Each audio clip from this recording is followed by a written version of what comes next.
સાથીદાર મિત્રો, ચીનુભાઈ કાથરોટિયા આપ સૌનું સ્વાગત કરું છું.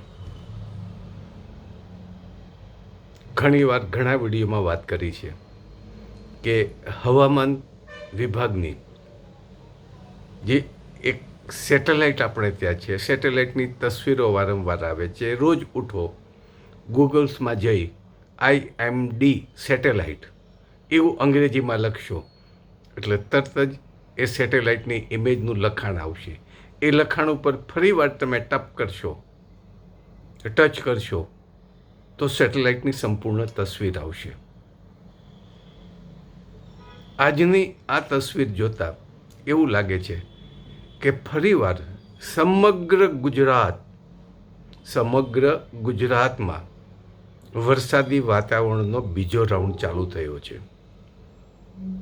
પહેલા રાઉન્ડમાં તો ગ્રામ્ય વિસ્તારમાં કેર વર્તાયો છે,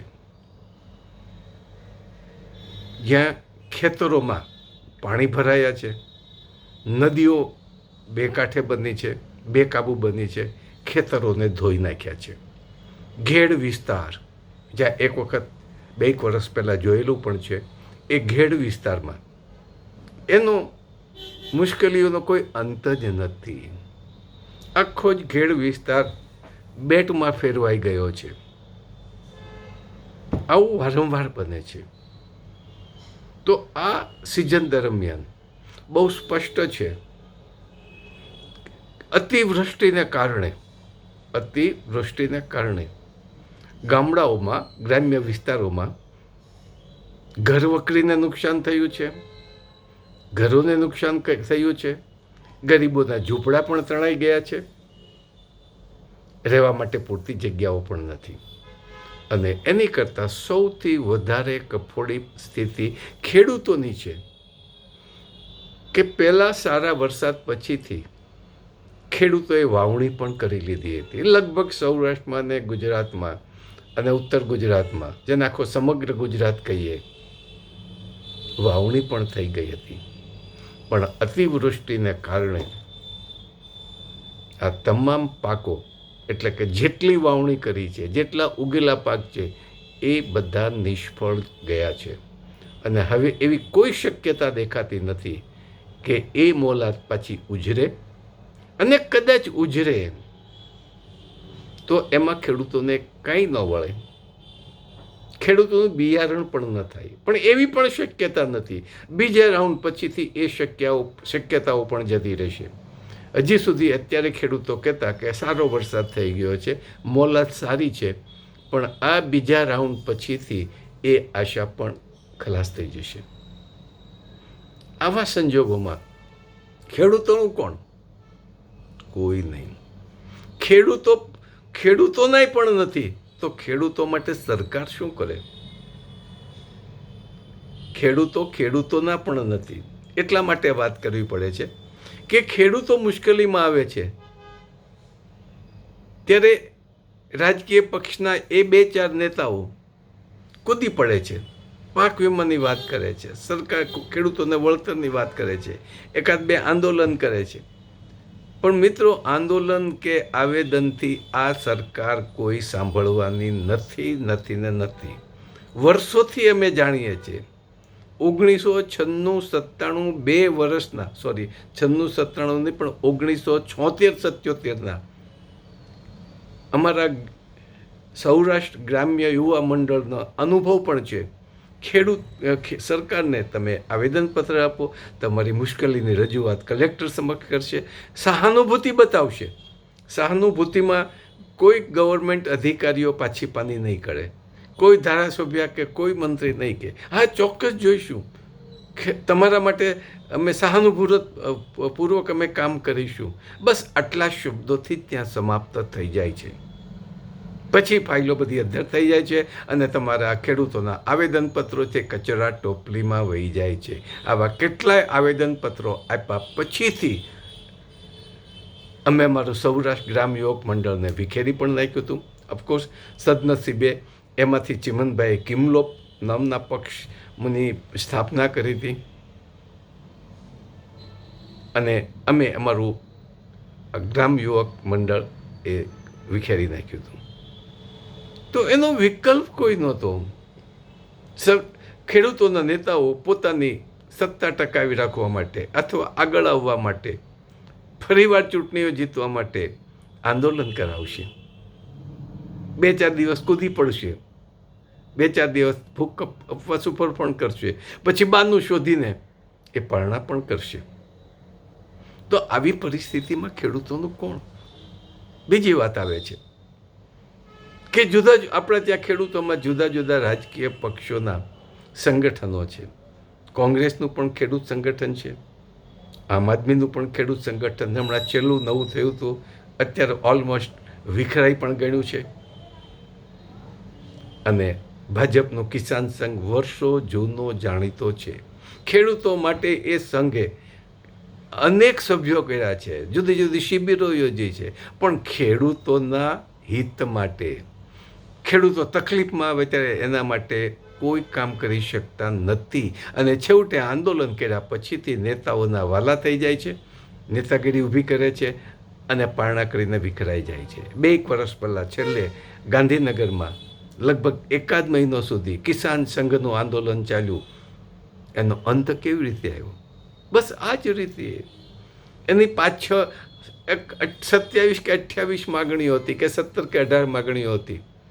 સરકારે એમાંથી 1 કે 2 માગણી સ્વીકારી, વીજળી આપવાની બાબતો સ્વીકારી. હજી વીજળી આપી છે કે નહીં હજી ખ્યાલ નથી, પણ એ માગણી સ્વીકારી. એટલે નેતાઓએ ખેડૂતોને કહ્યું કે આપણી માગણીઓ સરકારે સ્વીકારી લીધી છે.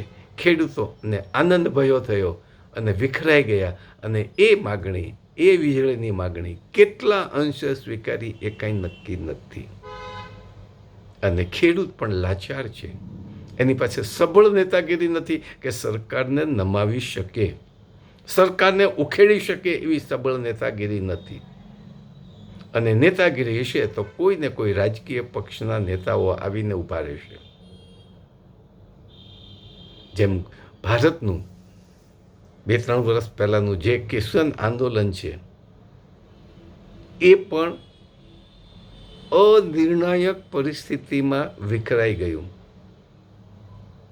હા, એક મોટો ફાયદો થયો કે 3 કાયદાઓ એ લોકોએ ખેડૂત સંઘે પાછા ખેંચાવ્યા અને 3 કાયદાઓ પછીથી જે કંઈ માગણીઓ હતી એ માગણીઓ સરકારે એનો અમલ કર્યો નથી. સરકારે ખાતરી પણ આપી હતી, પણ એની સિદ્ધિ એ હતી કે 3 કિસાન કાયદાઓ છે એ પાછા ખેંચ્યા. પણ એ સમયે લગભગ અનુરાગ ઠાકોર કે કોઈ કૃષિ મંત્રી, લગભગ બહુ યાદ નામ નથી રહ્યું, કે તોમર કે એવું કોઈ હતા, એણે એવી વાત કરી હતી કે એવું નથી કે આ કાયદા ફરીવાર અમલમાં ન આવે. સરકાર એ જ કાયદાઓને એક યા બીજી રીતે અમલમાં મૂકી દીધા. અને ગુજરાતમાં તમે જાણો છો કે એવી રીતે અમલમાં મૂક્યા કે કોઈ પણ બિન ખેડૂત, કોઈ પણ વ્યક્તિને ખેડૂત થવું છે તો એ પોતાની જમીન ખરીદી શકશે. પરિણામે રિલાયન્સ અને અદાણી, નથવાણી રિલાયન્સના, એ ખેડૂતો પાસે બળજબરીપૂર્વક જમીનો ખરીદી લેવા માંડ્યા છે. સરકારે કાયદો આપી દીધો અને છતાં ખેડૂતો કંઈ કરી શકતા નથી. 2-4 રિપોર્ટરો એ અન્યાય સામે લડે છે, જામનગરના રિપોર્ટર છે, અન્યાય સામે લડે છે, વિડીયો દ્વારા લોકોને જાગૃત પણ કરે છે. પણ ખેડૂતો જુદા જુદા રાજકીય પક્ષોમાં વેરવિખેર છે ત્યાં સુધી કંઈ થઈ શકે એમ નથી. કિસાન સંઘ તો RSS જ વફાદાર છે. અને હંમેશા મેં એ મારા અનુભવને અંતરે વાત કરું છું કે RSSનો કોઈ પણ સભ્ય એમાં કેશુબાપા પણ હતા અને મોદી સાહેબ પણ છે અને શંકરસિંહ વાઘેલા પણ છે, કે એ ખાખી ચડ્ડી છે એ RSSને જ વફાદાર રહે છે. ભારતને વફાદાર નથી રહેતી, એના સમાજને વફાદાર નથી રહેતી. માત્ર જ્યારે એલાન થાય ત્યારે RSSને જ વફાદાર રહે છે. અને RSS એટલે નાગપુરના 10-12 બ્રાહ્મણોનું એક સંગઠન છે. એમાં ટોપ કક્ષાએ બીજા કોઈ આવતું નથી. અને સૌરાષ્ટ્ર અને ગામડાના ખેડૂતોને RSSના ગુલામ બનાવી એના ખભે બંદૂકો તોડી અને મોદી સાહેબ અને ભાજપ સત્તા ઉપર આવ્યો. આ નરી હકીકત છે, કડવું સત્ય છે. અને એનો સાક્ષી હું છું. સાક્ષીઓ ગોતવા જવા પડે એમ નથી મિત્રો. આ પરિસ્થિતિ આપણી ખેડૂતોની છે. મોદી સાહેબે ખેત પાક વીમાનો કાયદો લાવ્યા દિલ્હીથી. ગુજરાતના ખેડૂતોને વર્ષોથી લૂંટ્યા. અને એ જે કંપનીઓ પાક વીમા કંપની હતી એ ઘણા વીડિયાઓ એના માટે મેં મૂક્યા, પણ ખેડૂતોના મગજ સુધી પહોંચતું નથી.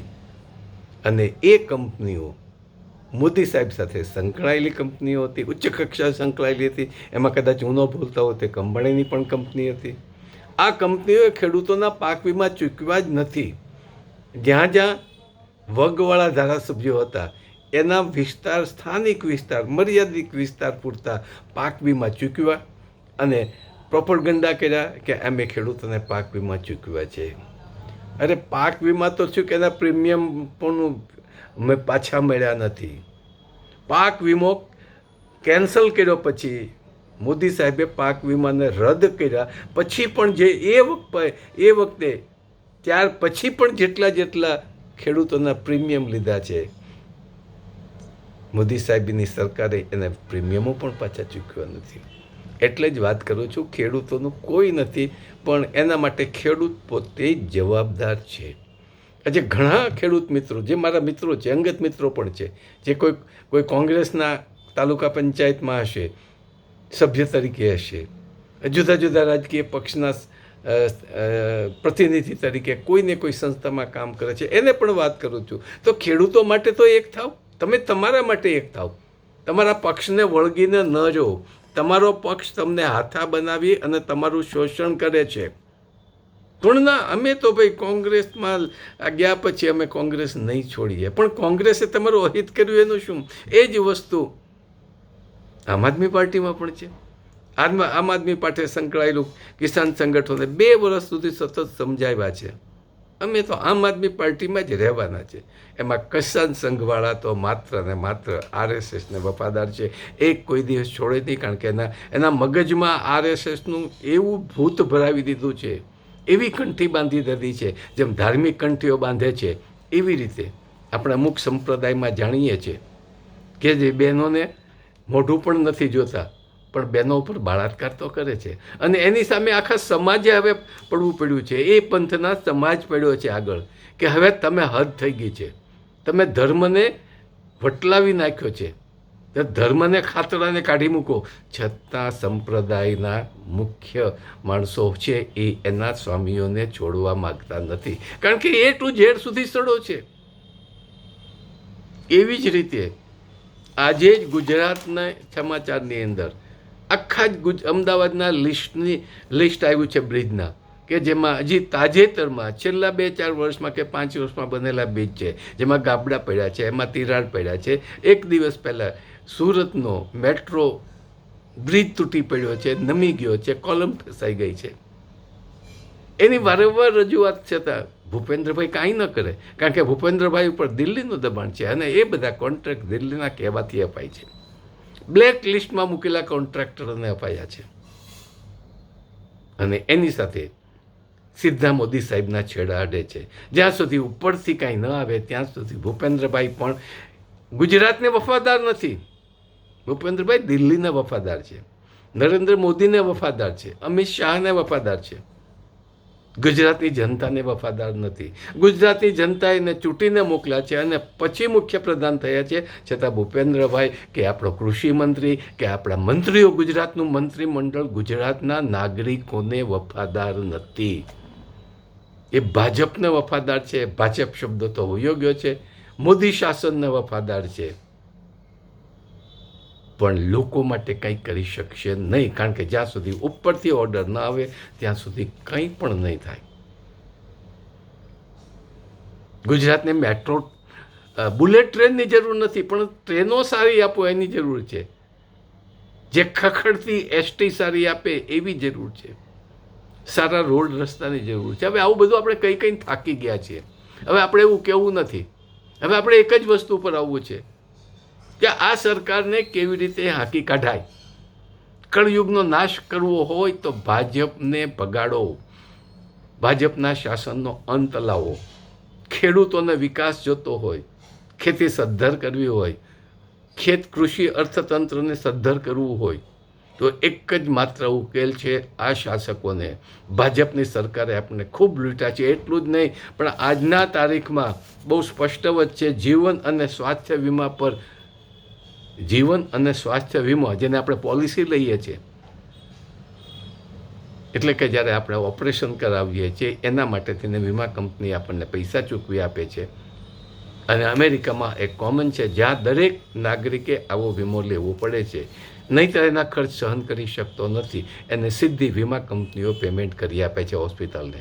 એની ઉપર મોદી સરકારે 18% ટેક્સ નાખ્યો છે. એટલે કે સિનિયર સિટીઝનો અથવા તો ભવિષ્યમાં બીમાર પડશે એવું માનીને જેણે મેડિકલ સારવાર માટે જેણે જીવન વીમો લીધો છે એનો દર વર્ષે એના પ્રીમિયમ ઉપર 18% ટેક્સ નાખ્યો છે.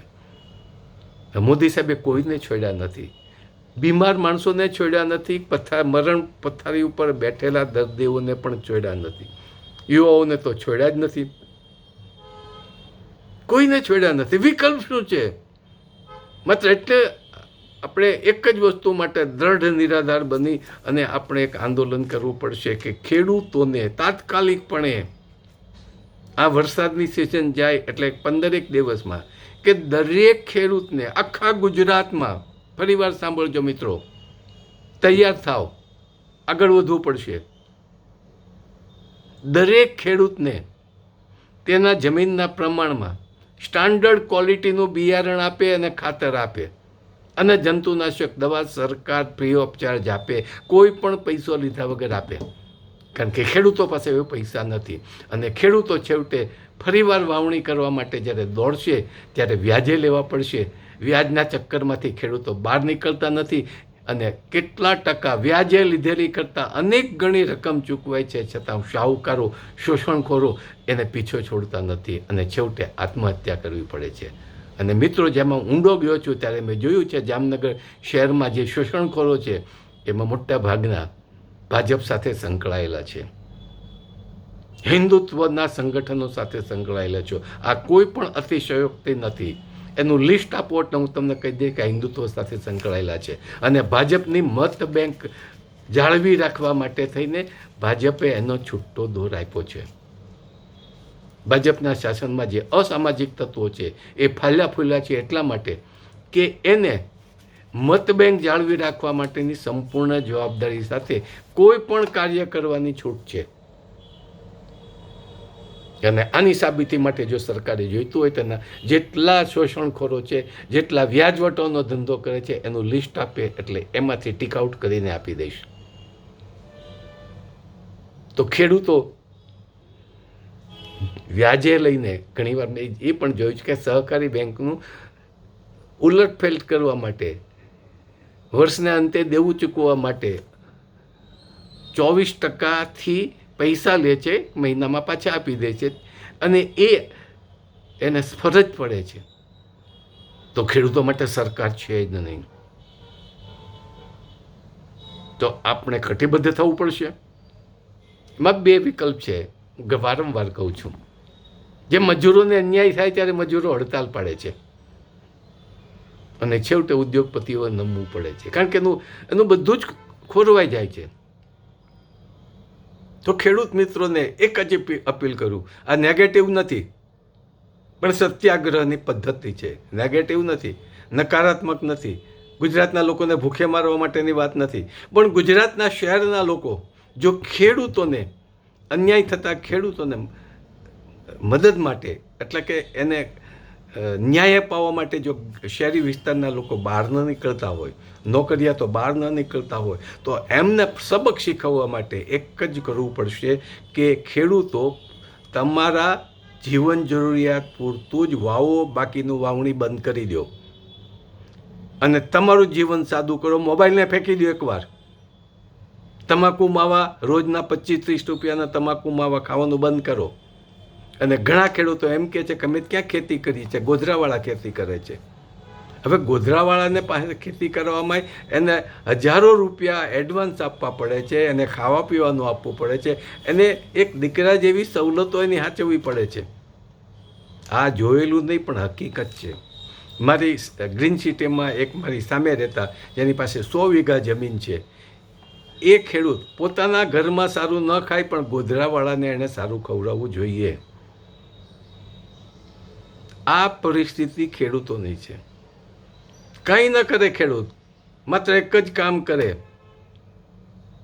આ અસત્યાગ્રહનો સરકારને નમાવવાનો એક રસ્તો છે. આ સિવાય સરકાર માને એમ નથી.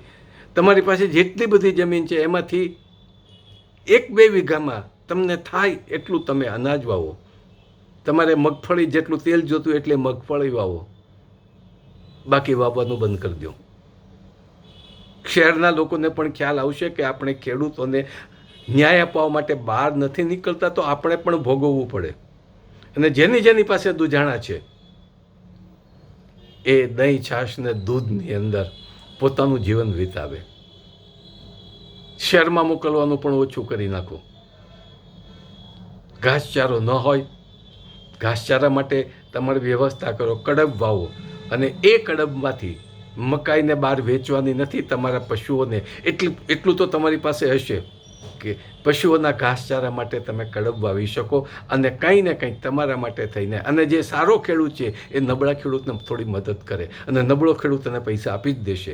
ગ્રામ્ય વિસ્તારમાં આ જ વસ્તુ કરો. અને ગ્રામ્ય વિસ્તારના જે શહેરમાં વસતા ડૉક્ટરો છે, એન્જિનિયર છે, સારી પોસ્ટ ઉપર છે, એ લોકોને એક અપીલ કરું છું સારી નોકરીમાં છે કે તમારા ગ્રામ્ય વિસ્તારના લોકોને અત્યારે મદદ કરો.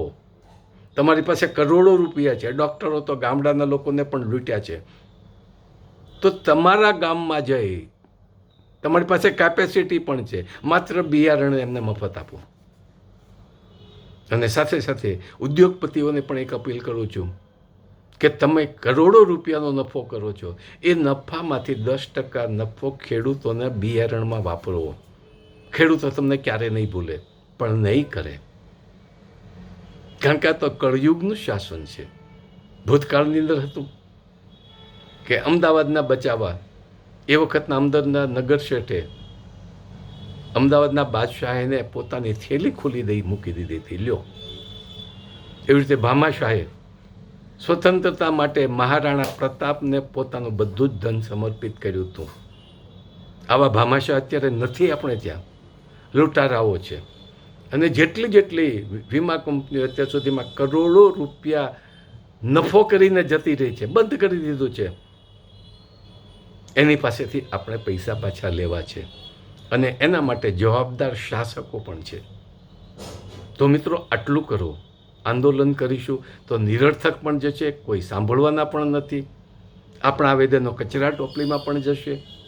પણ ઠંડી તાકાત એકવાર કેળવશો તો સરકારને નમવું નહીં પડે. સરકાર ઉથલી જશે, અને આપણે 1-2 વર્ષમાં આ શાસકોને, ભાજપની સરકારને ઉઠલાવી નાખવી છે. જો તમારા હિંમત હોય તો આગળ આવજો. આયોજન પણ તૈયાર છે. પણ કંઈ ન કરો, આ વર્ષે માત્ર એટલું કરો, તમારા જીવન જરૂરિયાત પૂરતું, તમારા પશુઓ જેટલું એટલું જ વાવો, અને તમે એક વેકેશન ગાળો. શિયાળુ પાક તો તમારો જ છે, શિયાળુ પાક તમારો છે. આટલું કરશો તો શિયાળા પાક માટે સરકાર તમને સામેથી બિયારણ આપશે. આ એક બહુ સ્પષ્ટ વાત છે. અને એ વખતે શિયાળા પાક વખતે કદાચ જરૂર પડે તો ઉદ્યોગપતિઓ પાસેથી એક ટેલ નાખીશું બિયારણ માટે. આ બિયારણ આપો, તમે દાન તરીકે આપો. આપણે ધર્મગુરુઓ શું કામના? હવેલી છે, સ્વામિનારાયણ સંપ્રદાય છે, આ બધા પાસે અબજો રૂપિયા પડ્યા છે, અબજો રૂપિયા પડ્યા છે. એ આરામથી જિંદગી ગળે છે હવે તો આ બધા ધર્મગુરુઓ એસીવાળા રૂમમાં રહે છે, ખૂબ જ ઊંચી કક્ષાની મોટરોમાં ફરે છે, પેટ્રોલના ધુમાડા કરે છે, અને લોકો પાસેથી પૈસા ઉઘરાવે છે ધર્મના નામે. તો તમારી પાસે આજે કરોડો રૂપિયા છે. સ્વામિનારાયણ સંપ્રદાય પાસે પણ કરોડો રૂપિયા છે, હવેલી પંથી પાસે પણ કરોડો રૂપિયા છે, અને આ 2 સંપ્રદાય પાસે મેક્સિમમ ગ્રામ્ય પ્રજા છે. તો તમારા જે ધર્મગુરુઓને અપીલ કરું છું કે તમારો ધન ભંડોળ છે એ ખુલ્લો મૂકો, અને એ વિસ્તારને ધર્મને જોયા વગર, તમારો સ્વામિનારાયણનો પંથનો છે કે નહીં, પણ એવું ભેદભાવ રાખ્યા વગર એક બધા જ તમે બંને હવેલી અને સ્વામિનારાયણ સંપ્રદાય ભેગા થઈ અને ખેડૂતોને બિયારણ આપો, ખાતર આપો, જંતુનાશક દવા આપો. ભલે રોકડા પૈસા નથી આપવા, પણ તમે એકી સાથે જથ્થામાં ડાયરેક્ટ કંપનીઓ પાસેથી ખરીદો તો ક્વોલિટીવાળું બિયારણ મળશે, ક્વોલિટીવાળું ખાતર મળશે અને ક્વોલિટીવાળું જંતુનાશક દવા આપશે. સરકારની સબસિડી ભૂલી જાઓ. સરકાર સબસિડી આપી અને બીજી રીતે લૂંટ, એમાં એનો ટેક્સ લાગશે, બચાવશે, પણ ધર્મને નામે, ચેરિટીને નામે તમે ખરીદો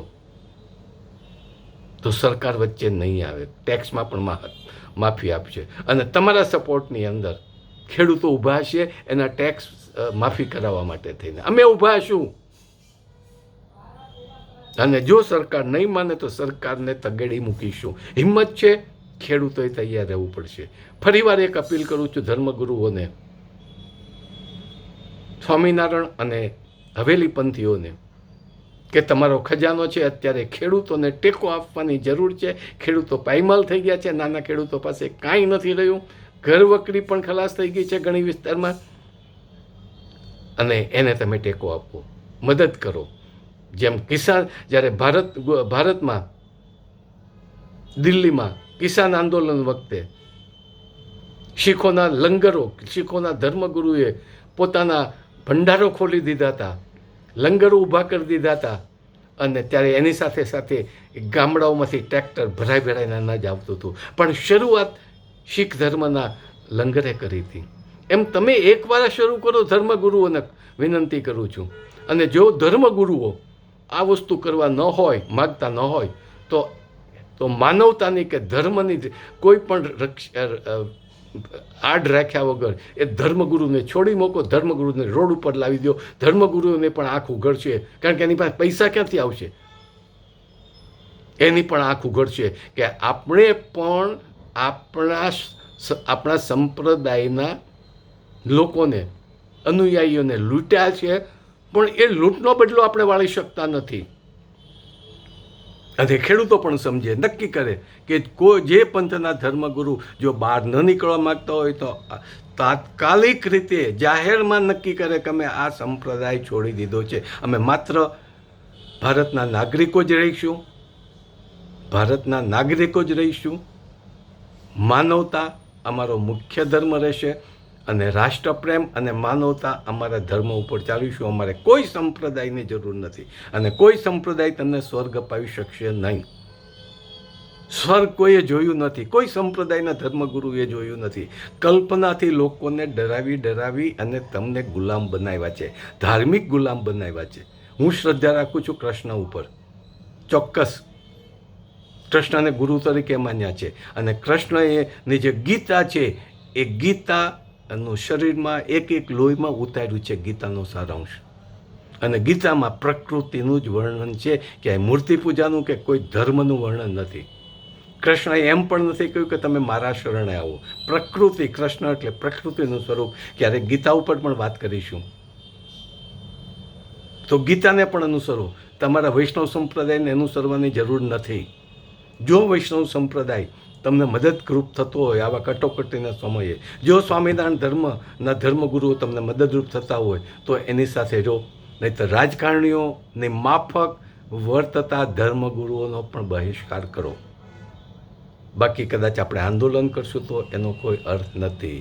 ઘણા આ પૂરું થશે એટલે રાજકીય નેતાઓ મેદાનમાં આવી જશે. પાક વીમો આપો, બિયારણ આપો, ખાતર આપો, અઠવાડિયા પછી ઘરે જઈને સૂઈ જશે. અને ચેનલ ઉપર આપણા જે કહેવાતા આમ આદમી પાર્ટીના નેતાઓ કૂદી પડશે. ઘણું ઈશુદાન ગઢવી પણ બોલશે, ખેડૂતોને અન્યાય થાય છે. શું કરી શકો? કોઈ સુઝાવ તો આપી શકે એમ નથી. મિત્રો, અહીંથી અટકું છું. અડધી કલાકનો વિડીયો છે, ગામડા સુધી જવા દો. અને શહેરના વ્યક્તિઓને પણ અપીલ કરું છું કે તમારી પાસે ઘણી ચેરિટેબલ સંસ્થાઓ છે, ઘણા ટ્રસ્ટો પાસે પૈસા છે. જેમ તમે પૂરના સમયે લોકોને મદદ કરો છો, એમ તમારા ચેરિટીમાંથી, તમારા ભંડોળમાંથી તમે એક ગામડું દત્તક લો અને એક ગામડાના લોકોને ખાતર અને બિયારણ અને જંતુનાશક દવા આપો. જશ લેવા માટે સંપ્રદાયો નીકળી પડે છે. જ્યારે ભૂકંપ કચ્છમાં હતો ત્યારે હું એ વખતે ગયો હતો, પણ ત્યારે જુદા જુદા સંપ્રદાયના લોકો પોતાનો બોર્ડ લગાવીને બેસી ગયા હતા. પણ જ્યારે પરદેશના લોકો આવ્યા હતા, પુષ્કળ જો વધુમાં વધુ મદદ કરી હોય તો વિદેશના લોકોએ, એણે કોઈ બોર્ડ માર્યા વગર પ્લેનમાંથી ઉતરી અને સીધા મદદ માટે નીકળી પડ્યા હતા. ત્યારે તો આપણે તો પહેલાં ખાંભલા નાખે, પછી ટેન્ટ નાખે, ત્યાં પોતાના સંપ્રદાયનું બોર્ડ મારે, પછી બેસે અને મોટી મોટી વાતો, સુફિયાની વાતો કરે પ્રેસને બોલાવીને. આવા સંપ્રદાયોની આપણે જરૂર નથી. રાષ્ટ્ર ધર્મ અને માનવતાથી કોઈ ઊંચો સંપ્રદાય નથી. સારું લાગે મારી યુટ્યુબ ચેનલને સબસ્ક્રાઈબ પણ કરો, વિડીયોને શેર કરો. મારા માટે નહીં, ખેડૂતો માટે, તમે તમારા માટે શેર કરો, તમે ન્યાય મેળવવા માટે શેર કરો. આભાર. જય હિન્દ, જય જય ગુજરાત, સ્વાવલંબી ગુજરાત.